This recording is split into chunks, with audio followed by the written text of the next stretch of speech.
Assalamualaikum warahmatullahi wabarakatuh. Kaum muslimin yang budiman, pada video kali ini mari kita pelajari bersama tentang beberapa syarat wudhu, dikutip dari kitab Taqriratus Sadidah. Jika sebelumnya kita telah bersama mengulas tentang rukun wudhu, sekarang kok ada lagi syarat berwudu. Apa perbedaannya? Rukun merupakan suatu kegiatan yang dilakukan dalam suatu ibadah, termasuk juga wudu. Sedangkan syarat adalah poin-poin yang harus dipenuhi sebelum melakukan ibadah tersebut. Jadi kalau rukun berada di dalam kegiatan ibadah, sedangkan syarat sesuatu yang harus dipenuhi sebelum melakukan ibadah tersebut. Baiklah, mari kita pelajari bersama. Bismillahirrahmanirrahim. Syurutul wudu'i. Adadu syurutil wudu'i khamsata asyara syarton, wahia syarat-syarat berwudu.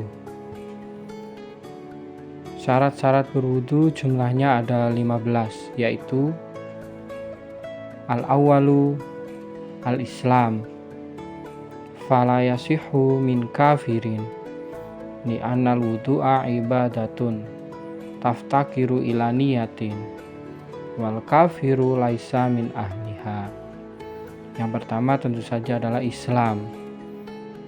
Maka tidaklah sah wudu dari seorang non muslim, karena wudu merupakan suatu ibadah yang butuh kepada niat.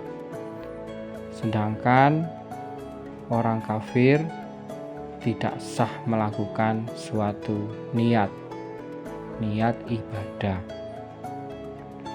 Yang kedua, asani at-tamyiz, fala yasihu min ghairil mumayyiz li anna wudu'a ibadatun taftakiru ila niyatin wa min syurutin niyat tamyizun nahwi. Yang kedua, tamyiz, artinya sudah bisa membedakan mana yang salah dan mana yang benar. Maka tidaklah sah wudu dari seorang yang belum mumayyiz, karena sesungguhnya wudu merupakan ibadah yang butuh niat, sekali lagi butuh niat, dan salah satu syarat niat adalah tamyiznya orang yang berniat. Asalisu an-naqa'u anil haidi wan nifas. Yang ketiga tentu saja bebas dari haid dan nifas. Ar-rabi'u an-naqa'u amma yamna'u usulal ma'i ilal basyarati bihaitsu la yakunu hunaka jirmun yamna'u usulal ma'i ilal basyarati. Yang keempat adalah bersih dari suatu perkara yang dapat mencegah air dari kulit. Yang dimaksud adalah di setiap anggota wudhu tidak ada sesuatu apapun yang bisa mencegah air untuk meresap ke kulit. Fayajibu izalatu ma tahtal azfari minal awsakh wa ma fil muki wal lihadi minan namasi wa ghairi dzalika mimma yamna'u usulal ma'i ilal basyarati. Maka wajib menghilangkan terlebih dahulu kotoran-kotoran di bawah kuku dan kotoran yang berada di ujung mata bagian dalam serta ujung mata bagian luar, belek, kotoran mata, dan lain sebagainya, dari semua perkara yang bisa mencegah air untuk bertemu kulit. Tetapi dalam permasalahan kotoran di bawah kuku masih terjadi perdebatan. Wa yufa 'anil qalili fi haqqi man ibtuliya bihi kal fallahin wa nahwihim. Ada yang mengatakan bahwa kotoran di bawah kuku itu tidaklah mengapa bagi orang yang pekerjaannya memang sulit menghindarkan dari kotoran di bawah kuku seperti para petani dan lain sebagainya. Wasoroha al-Imam al-Ghazali wa Zarkashi bil musamahati amma tahtaha minal wasah. Imam Ghazali berpendapat dan juga Imam Zarkashi bahwa tidaklah mengapa kotoran yang berada di bawah kuku, artinya tetap sah walaupun ada kotoran di bawah kuku secara mutlak. Lakin qala fi tuhfah inna dzalika dhaifun bal gharibun wa fihi qaulun indana bil afwi mutlaqan kama zakarahu al-Bajuri. Tetapi pengarang kitab Tuhfah membantah pendapat Imam Ghazali dan Imam Zarkashi tersebut, bahwasanya itu adalah pendapat yang dhaif. Wa fihi, dan di dalam permasalahan kotoran di bawah kuku, pengarang kitab ini sendiri mengatakan bahwa ada qaul yang berbunyi bahwa kotoran di bawah kuku tidaklah mengapa, tidaklah berpengaruh kepada keabsahan sholat secara mutlak, mengikuti Imam Al-Bajuri. Al-khamisu alla yakuna 'alal udwi ma yughayyirul ma' bihaitsu yaslubu ismal ma'i kahabrin wa sabunin masalan. Yang kelima, di dalam anggota wudhu yang dibasuh atau diusap tidak ada sesuatu yang bisa merubah kemurnian air, seperti tinta, sabun, ataupun mungkin make up yang luntur ketika dibasuh ketika wudhu dan dapat merubah kemurnian air. Maka hendaknya harus berhati-hati ketika sebelum wudhu, make up, hand body dan lain sebagainya dibersihkan terlebih dahulu. As-sadisu al-ilmu bi fardiyatihi ay ayya'lama may yuridul wudu'a annal wudu'a fardun. Yang keenam, mengetahui bahwasanya wudhu tersebut fardu, yaitu seorang yang ingin berwudu mengetahui bahwa wudu yang ia lakukan merupakan suatu kewajiban untuk melakukan ibadah yang mewajibkan wudu. As-sabi'u alla ya'taqida fardon min furudihi sunnatan wa fihi halatun. Yang ketujuh, tidak menganggap salah satu dari beberapa fardunya wudhu merupakan sunnah, dan itu diperinci menjadi beberapa contoh. Al-awalu tarotan ya'taqidu anna kulla af'alil wudu'i furudun fayasihu minhul wudu'. Yang pertama, seorang menganggap bahwasanya semua yang dilakukan dalam kegiatan berwudu adalah fardu, maka wudunya sah.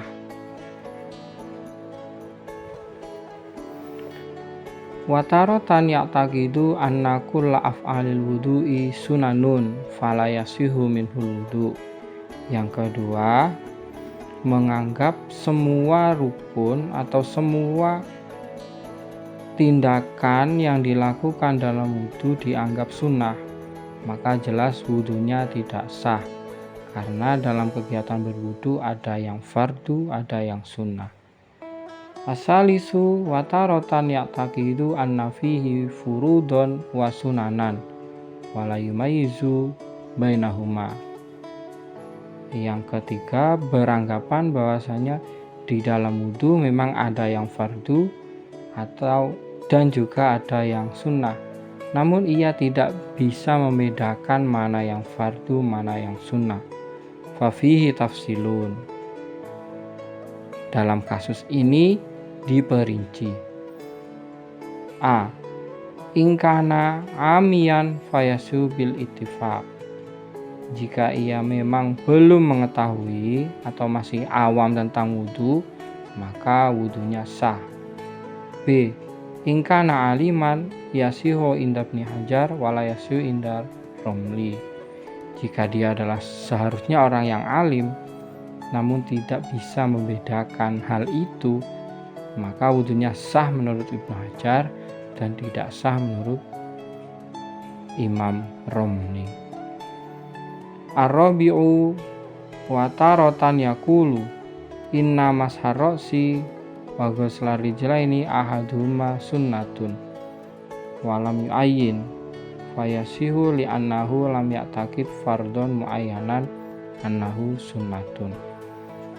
Kasus yang keempat, seseorang beranggapan bahwasanya mengusap sebagian kepala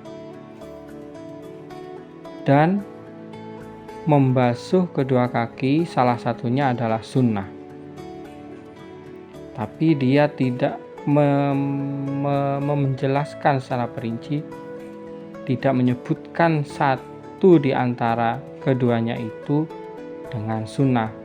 Hanya mengucapkan salah satu dari keduanya sunnah, tidak menentukan mana yang sunnah. Maka wudhunya sah, karena dia tidak menentukan mana yang sunnah.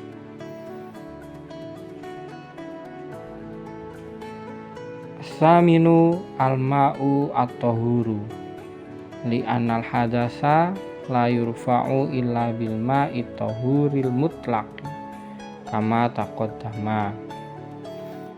Syarat wudhu yang kedelapan adalah air yang suci dan mensucikan. Karena hadas tidak bisa dihilangkan kecuali dengan air yang suci dan mensucikan yang mutlak. Seperti keterangan yang telah lalu, bahwa ada beberapa pembagian air. Ada yang suci, ada yang suci namun tidak mensucikan. Air yang suci misalkan air kelapa, tapi tidak mensucikan. Sedangkan air yang suci dan mensucikan itu adalah air yang mutlak, tidak terikat dengan suatu nama. At-tasi'u izalatun najasatil ainiyati idza kanat la tazulu bi ghuslatin wahidatin fayajibu ghuslatani bil ittifaq. Yang kesembilan, menghilangkan najis ainiyah, yaitu najis yang masih nampak fisiknya. Jika najis tersebut tidak bisa hilang dengan satu basuhan, maka wajib dengan dua basuhan. Wa amma idza kanat tuzalu bi ghuslatin wahidatin fa indar rafi'i la budda min ghuslataini kadzalik. Ghuslatun izalatin najasah wa ghuslatun liraf'il hadas. Sedangkan apabila najis tersebut bisa dihilangkan dengan hanya satu kali basuhan, maka menurut Imam Rafi'i juga tetap wajib membasuh dua kali. Basuhan pertama untuk menghilangkan najis, basuhan kedua untuk menghilangkan hadas.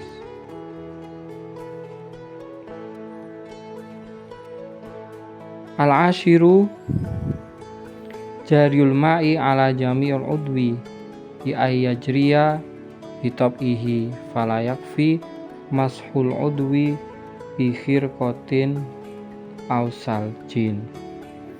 Yang ke-10, mengalirkan air kepada seluruh anggota wudhu, yaitu mengalir dengan sendirinya atau mengalir dengan sifatnya air, maka tidak boleh berwudu menggunakan kain yang dibasahi atau berwudu dengan air dengan salju, karena salju tidak mengalir. Al-hadi asyara tahaqqul muqtadi ail jazmu fin niyati falau tawaddo'a syakkan hal huwa muhdisun am mutawaddiun fala yasihhu wudu'uhu in banal halu annahu ghairu mutawaddiin li adami tahaqquqil muqtadi wa huwal jazmu bin niyat. Yang ke-11,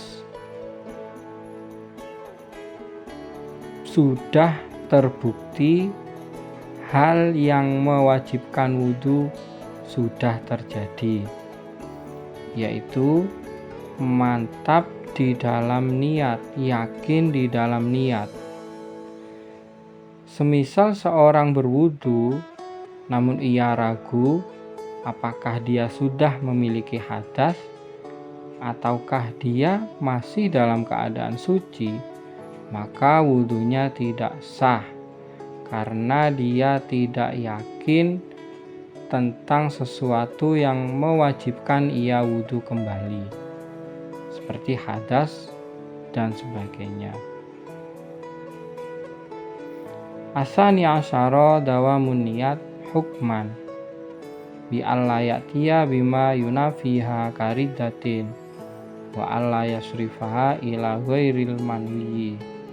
Yang ke-12, niatnya tetap terjaga sampai wudu berakhir, sampai wudu sempurna, yaitu dia tidak melakukan sesuatu yang bisa membatalkan niat seperti murtad,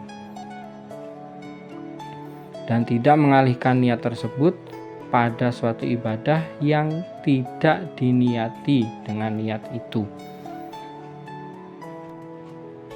As-salisa asyara adamu ta'liqin niat kama taqaddama fi syurutin niat safhati salasin wa samanina. Yang ke-13, tidak menggantungkan niat seperti yang telah disebutkan dalam beberapa syaratnya niat halaman 83. Secara singkat saja, syaratnya ada 6: Islam, tamyiz, mengetahui dengan apa yang ia niati, tidak melakukan perkara yang menghilangkan niat, menggugurkan niat, tidak menggantungkan niat, adanya sesuatu yang mewajibkan niat tersebut.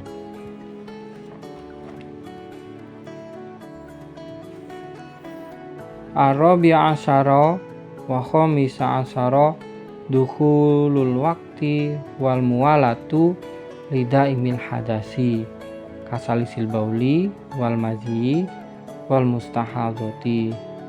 Yang ke-14, syarat wudu yang ke-14 dan ke-15 yaitu sudah memasuki waktu sholat dan terus menerus, artinya wudunya tidak diputus. Bagi siapa? Bagi orang yang selalu mempunyai hadas, seperti orang yang beser pipis atau pipis tanpa henti, atau keluar mazi tanpa henti, atau orang yang atau perempuan yang istihadah. Demikian pembahasan kita pada kali ini tentang syarat-syarat berwudu. Kurang lebihnya mohon maaf. Semoga bermanfaat. Wassalamualaikum warahmatullahi wabarakatuh.